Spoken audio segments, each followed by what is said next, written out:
So now we been hanging out lots because I live so close now. Yeah, you live just down the street. Just down the street. 10-minute bike ride.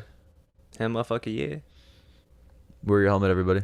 I wore my helmet. I was I worried saw about my it, I saw hair, it. and I was like, fuck. But then I was like, you know what? Safety first. You know why? Because I preach to everyone. I'm that guy. I'm the dad who's always like, my friend will go out for a bike ride. I'd be like, hey, you wearing a helmet? I'd be like, no. I'd be like, wear a fucking helmet. Don't be an idiot. Put the helmet on. But I almost didn't wear Give one you a today. reason to wear a helmet. I'm going to give you one. Sometimes when I go to Shoppers, I don't wear a helmet. Inside the Shoppers? I'm going to Shoppers. Oh. I was So, like, and then I put the helmet on when I'm in Shoppers. That's the only time I wear my helmet. Is just in inside case, Shoppers. you never know. Coconut might fall on your head. Yeah, true. In the streets of Shoppers, Toronto. You never know. Yeah. I told you the story about that girl that I know that had the accident with the bike. Oh, like a serious accident? I tell you the story? I don't think so. Oh, okay. So You've had a lot of accidents. No, You should, no, not you that should serious. wear a helmet. Yeah, you're right. Yeah. Yeah, I will eventually. Like, I have a helmet. I just gotta find it because I just moved, so I don't know where anything is. Oh, But true. I'll go Shoppers is like a 2-minute bike ride, so it's not like anything serious. But also, just because it's 2 minutes doesn't mean you shouldn't wear a helmet. Mm-hmm. Feel that. So this girl I know, really well. I grew up with her. She's a cousin of like one of my good homies. She 2.5 years in the city. She lived down on Bloor and Dufferin. So 2.5 years in the city. Rode a bike always and never wore a helmet. And one day she like woke up and she's like, every bone in my body told me to buy a helmet that day. Wow. So just like she woke up at 9. She had to work at like 2. She worked at like a restaurant at Yorkdale, so she had to go like up the hill to get to work. Anyway, so she buys this helmet and then like goes to her friend's house before work, and they're like having a couple of drinks before work, and then she heads off to work and then leaves the helmet at her friend's house. And then her friend was like drunk at the point and was like, let me drop off your helmet. And the girl was like, no, don't worry, like it's fine, I'll just pick it up another time, I'd never wear a helmet anyways. And then she's like, no, I'll drop it off, like might as well give you the helmet, I don't want to keep it. So then drops off the helmet, and then she's biking home at like 11:30 down Dufferin, and then fast, like pretty fast because there's no cars on the street. So she's coming to an intersection, and the car in front coming towards her is gonna make a left-hand turn at the light. Yeah, and she's gonna go through. She's gonna go through. So she's has eyes on him, and he's not moving because it's obvious that, not obvious, but it's like clear that he's gonna let her go first and then make the turn. So she speeds up and like gets ready to go through the light, and then as soon as she starts going through the light, he makes the turn. Jesus. She hits the car, hits the front of the car, goes through the driver's seat, driver's windshield, into the car. Into the car. She went into the car, and then like pushed herself out of the car, and then like woke up like half an hour later.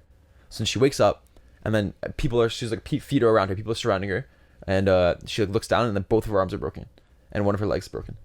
So she like pushed herself out of the car with like nubs, Oh my like god. broken bones. She pushed herself out of the car, and then was able to like get onto the side of the road, and just like, God bless that she was able to be okay. Definitely a serious accident, but if she wasn't wearing the helmet, she went head first through the windshield. Dude. And then on her way to the hospital in the ambulance, the doctor was like, yo, if you didn't wear a helmet, this would have been the end for you. Oh my god. Crazy, that's... yo. And so she's like always preaching, always wear a helmet no matter what too. Yeah. And she like understands that she's got the second life now, you know, like something in the universe gave her, like made her buy this helmet to save her life that day, you know? Mm-hmm. That's crazy. Do you So, believe like, that like the universe does things for I'm you? starting or to now, pushes you? more so with stories like that and other stories within my life, like the situation where I was helping clean that house out, and then they gave me that piece of gear for music that I like love to have, and it was like, why is that such a random thing in any house that I could have helped clean? Like that was the one thing that they're willing to give up. It was one thing that I like valued so much. Yeah, like the owner was just like, Have it. And I was like, wow. like you just found it. You're like, oh, where do you want this? Like, And he's like, have it. And I was like, dude, this is amazing. Like I would love to have this. He's like, yeah, have it. And I was like, that's crazy. Like that's just such a random thing. Could be any house anywhere in the city. Mm-hmm. This is in a random city, in a random person's house that I don't even know, giving me this like hugely valuable thing to me. Like doesn't mean it's valuable to him. But so more so like that, and that with the situation and the biking situation, and just more so these days, more so believing in the universe, that everything is like, oh, it's cliche, but everything's meant to happen, and everything happens because there's something making it happen, you know? Are you spiritual? Like religious? I guess, sure. Yeah. Not so much. Is that too much of a touchy subject? I don't know. Should we? Probably not talking about You know, religion. I was gonna say, Probably should we religion, talk bro. about certain things that are kind of touchy? And I was like, well, Universe is why fine. don't we just talk about what we talk about? Yeah. How about you? Do you believe in the universe? I'm not religious. Never grew up around religion. My family's, I believe, Roman Catholic. But I guess in my immediate family, like my mom and my dad, we never went to church. We lived in a small town in Uxbridge. Shout out Uxbridge.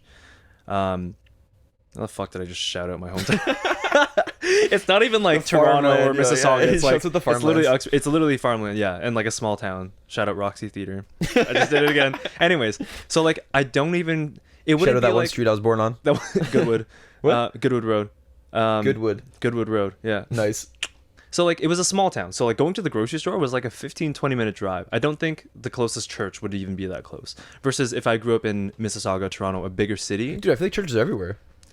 But to get there, like, not so easy. Yeah, you know fair. what I mean? So like in where we grew up in right high around the school, corner. it's just around the corner. Yeah, you're right. For me, back in Uxbridge, it probably would have been like 20-30 minutes. And then I don't think my parents are overly religious anyways. Never went to church. The only time I went to church was like weddings. So not really. But my mom in particular is spiritual is too vague and broad of a word, but in a sense spiritual. Like, and I believe the same things as her, which is, you know, I believe in this, the flow of the universe. Everything happens for a reason. Karma, just like that thing. But it's not like there's spirits around us right now. It's more just like, you know, put out good energy, you'll get that back kind of thing.